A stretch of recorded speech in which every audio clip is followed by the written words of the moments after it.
What's up, alligators? Welcome to day 22 of Lent. Today, I'm going to be talking about this question that I get from so many people. How do I handle Protestant misconceptions? Being that misconceptions was the reason I started my video blog, this question is perfect coming from Mikey J Productions and Kevin Frazier. So let's find out.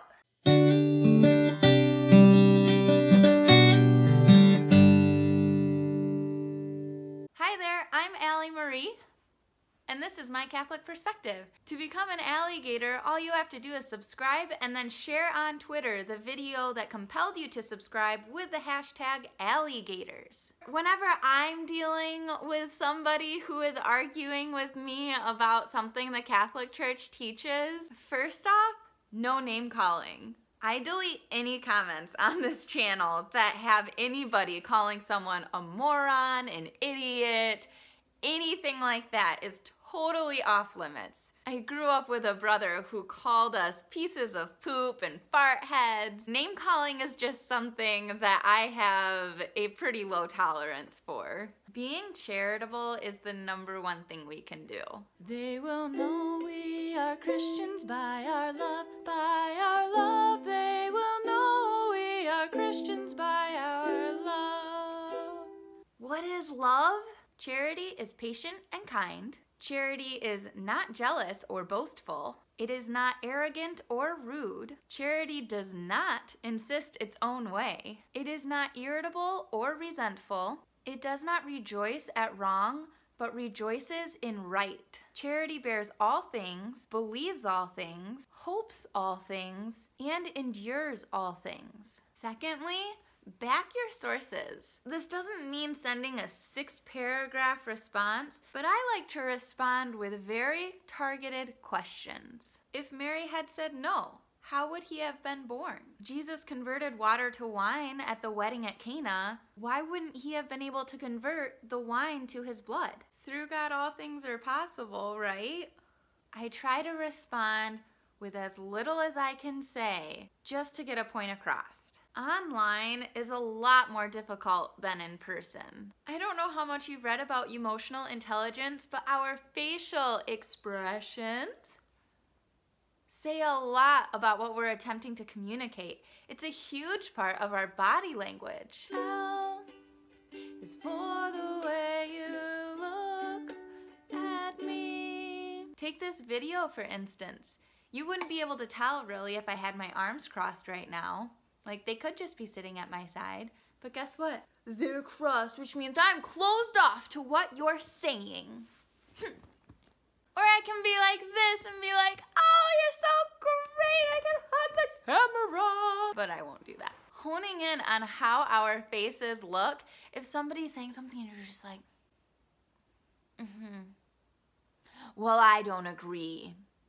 They're not going to be very receptive to anything that you have to say. Also, I will not respond to the same question more than once. Somebody is trolling. If they ask a question, you answer it, and then they post the exact same question somewhere else. I'm sorry that I didn't give you the answer that you wanted to hear, but I gave you the reason that the Catholic Church teaches what it teaches. The inability to understand that somebody else could think a different thought process than yourself is called narcissism. Accepting everybody for where they are in their life is paramount to the Christian walk of charity. It's important to communicate why something is important, such as why acting on homosexual feelings is a sin.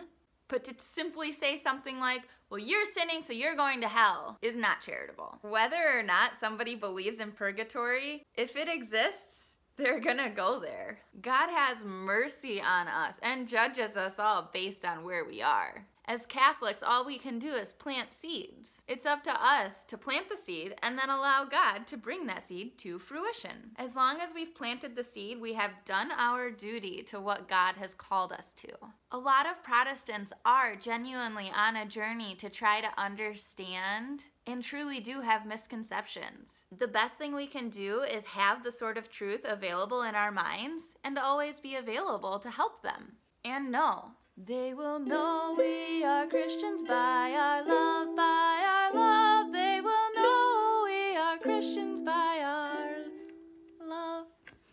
not getting frustrated and continuing to love and accept our Protestant brothers and sisters where they are is the best thing we can do.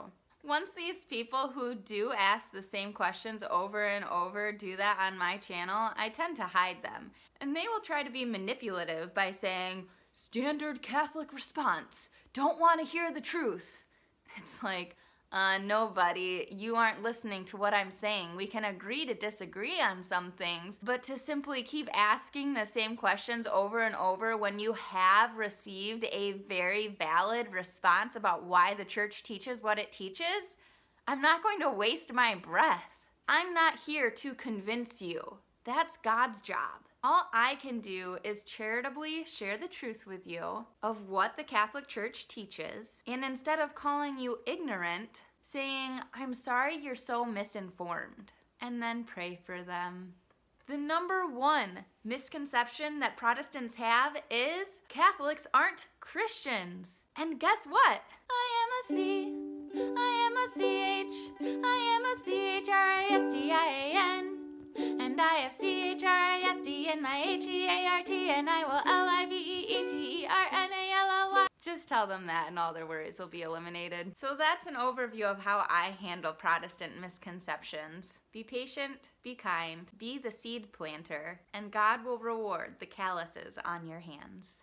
God bless you all, and until next time, we'll see you later, alligators.